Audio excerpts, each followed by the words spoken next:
Staying by the stuff. Quite a story. David goes to be with the Philistines. He's there over a year when war breaks out, and then he's put in a place where he is asked to go to war against his own people. Now, at this point, he's loyal to this king. And yet, he's not going to truly fight against his own people. I think this is one of those times when David was just trusting the Lord to he had two kings. He was loyal to both of them at this time.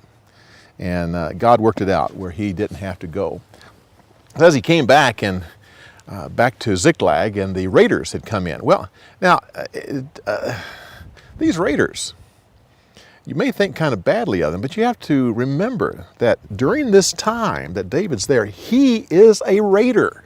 He and his men go into the very people, the Amalekites, and raided their villages and did the same thing. Actually, David was more brutal. These raiders here didn't kill anyone. They just took them captive, took them slaves. And for good reason, they were a commodity that could be sold. David didn't do that. He killed everybody when he went in the village, mainly to hide what he was doing. So these raiders, David himself was a raider.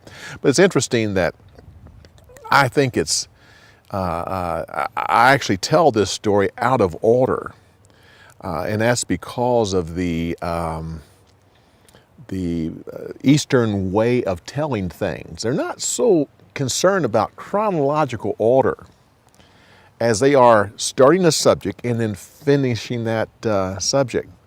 And so you actually have this story actually overlapping the next story. And I've chose to move them around because once Saul, his death is predicted, I have him going into battle.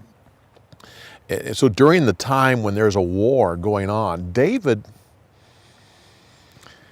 his men are mighty and could really be a help to Saul. But I think possibly God allowed these raiders to come to distract David, and he's heading south after the raiders when the Philistines are going north, way into the north of Israel. And the battle actually happens in the north of Israel, and David's going down to the Negev desert, by the way. When this film is being shown, when it's first released, I will be in that desert. I'm looking forward to that, being there. The very locations that some of these things happen.